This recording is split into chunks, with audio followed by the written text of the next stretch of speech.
Masechet Shabbat, résumé du Daf Samer Gimel. La Mishnah ici va commencer à traiter la question d'un homme qui sort avec ses armes pendant Shabbat.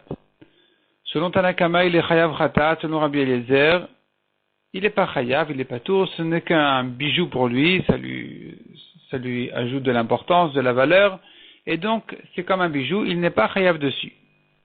Et la Gemara ramène là-dessus toute une discussion entre Rabbi Eliezer et Chachamim, à savoir est-ce qu'on considère les armes comme un bijou oui ou non, sachant que du temps du Mashiach, toutes les guerres vont être annulées, il n'y aura plus de guerre. Il n'y aura plus de guerre, il n'y aura plus d'armes. Et puisque il y en aura plus, c'est la preuve que c'est pas un bijou, c'est quelque chose de pas bien. Et donc selon Chachamim, ça s'appelle porter, c'est pas un bijou. Selon Rabbi Eliezer, ça s'appelle quand même un bijou. Pourquoi? Première version dans la Gemara, Rabbi Eliezer dit aujourd'hui, ça s'appelle quand même, c'est utile, et ça montre la force de l'homme, et donc ça lui ajoute de l'importance, c'est comme un bijou. Soit, deuxième réponse de la Gemara, que selon Rabbi Eliezer, même du temps du Mashiach, il y aura encore des guerres. La Gemara elle ramène justement là-dessus le Marloket Amoraïm. Est-ce que lorsque Mashiach viendra, tout va changer? La vie sera une vie complètement différente, il n'y aura plus de pauvres, il n'y aura plus de guerre, tout sera différent? Ou non, finalement, il n'y aura pas une grande différence entre aujourd'hui et le temps du Mashiach, simplement la royauté d'Israël, plus le Beth Amikdash, mais il y aura encore des guerres. Donc c'est une marlokat amoraïm, mais la Gemara, elle calcule notre Mishnah. Si notre Mishnah considère qu'il n'y aura plus de guerre, alors ça renforce celui qui dit qu'il n'y aura plus de guerre. Si Rabbi Eliezer dit qu'il y aura encore des guerres, alors effectivement, ça va renforcer celui qui dit qu'il y aura encore des guerres du temps du Mashiach.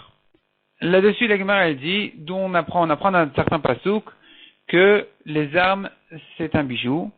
Un pasouk dans Teilim qui dit, mets ton épée, place ton épée comme une ceinture à ta hanche, et c'est ça ta beauté, ta splendeur.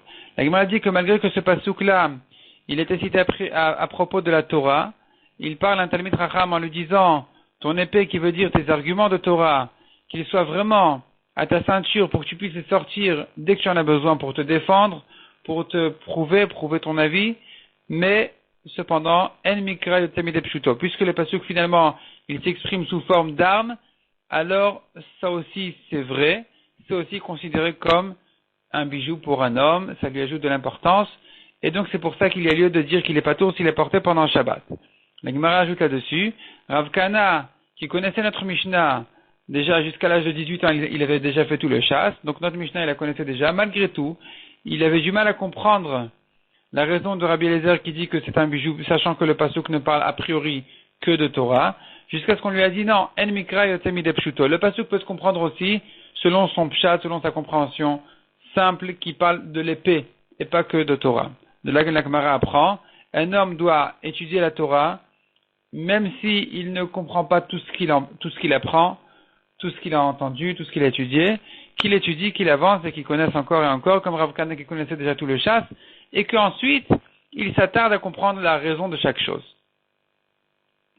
La Gemara ensuite ramène une longue agada à propos de deux Talmidei Chachamim qui étudient ensemble, quel est leur grand salaire, leur grande importance. La Gemara ramène là-dessus quasiment un demi-hamoud sur ce sujet-là. Après ça, on a Resh Lakish qui dit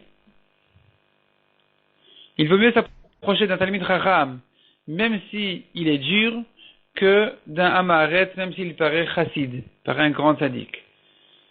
Resh Lakish dit encore, celui qui a chez lui un chien méchant, c'est dangereux, et la Gemara dit dessus, il s'empêche le chesed, les pauvres ne viennent pas s'approcher de lui, et non seulement ça, mais même, il s'enlève la hirat shamem, la crainte d'Hachem.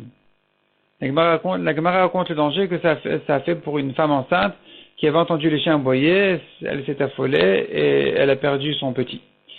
Après ça, la Gemara ramène un pasuk dans Kohelet, qui dit comme ça, qui dit réjouis-toi jeune homme de ta jeunesse et va selon les envies, les envies de ton cœur, les chemins de ton cœur et ce que tes yeux voient, et sache que sur tout ça, Hachem va te juger.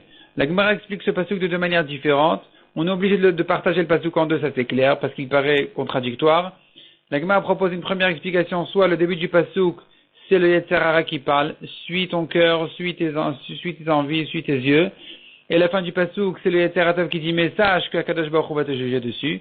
Deuxième explication, le début du passouk parle de Torah, étudie la Torah comme ce qui t'intéresse, comme ce qui t'attire, comme va selon ta compréhension profonde, mais sache que Akadosh Baruch Hu va te juger si tu n'accomplis pas ce que tu étudies. La Gemara ensuite reprend la suite de la Mishnah. À la suite de la Mishnah, on a dit Birit Teora. Une Birit, c'est quelque chose qui ne reçoit pas de Touma. La Gemara explique qu'est-ce que c'est que cette Birit-là, alors que la Mishnah elle continue, elle dit Kvalim Tmeim. Les chaînes, c'est quelque chose qui peut recevoir de la Touma. La Gemara conclut que l'explication de cette phrase-là, elle est comme ça. Birit, c'est quelque chose qui sert à attraper les chaussettes pour pas qu'elles tombent. Les chaussettes, on les attrape avec comme un bracelet qui est mis au bras, mais là cette fois-ci c'est mis au pied, à la jambe, et ça s'appelle birit. Ça c'est pur parce que ça ne sert pas l'homme directement, ça sert à attraper les vêtements d'un homme. Donc ça ne reçoit pas de touma. On a le droit aussi de sortir avec pendant Shabbat parce que on ne risque pas de les enlever, sachant qu'il en a besoin pour retenir ses chaussettes. Par contre, Kvalim, ce sont les chaînes qui sont accrochées sur la birite de 2 pieds. Ça reçoit de la touma parce que c'est utile pour la personne qui la porte, comme la Gemara explique. Et donc pour ça reçoit de la touma. Et on n'a pas le droit de la porter pendant Shabbat de peur que c'est un bijou, de peur que la femme elle risque de la retirer pour la montrer à son ami. C'était fait en or. Elle risque de la retirer pour la montrer à son ami. Et la Gemara explique quelle était l'utilité précise que la personne qui l'a porté, pourquoi elle en avait besoin. Après ça, la Gemara ramène que reçoit de la touma même un tout petit tissu. On apprend du mot obeged dans la Torah. Le mot o étant trop vient nous apprendre que même un petit tissu reçoit de la touma. Un petit bijou aussi reçoit de la touma. On apprend du tis qui était petit, ne faisait que 2 doigts. Et malgré tout, c'était un kli, c'était un bijou. Donc ça peut recevoir de la touma. Là-dessus, la Gemara ajoute, même si c'est moitié tissu, moitié bijou, ça aussi, ça reçoit de la touma. On apprend du passouk kol klima assez qui vient inclure que même une chose pareille peut recevoir de la touma. Et donc, ça s'est considéré comme un kli suffisamment important.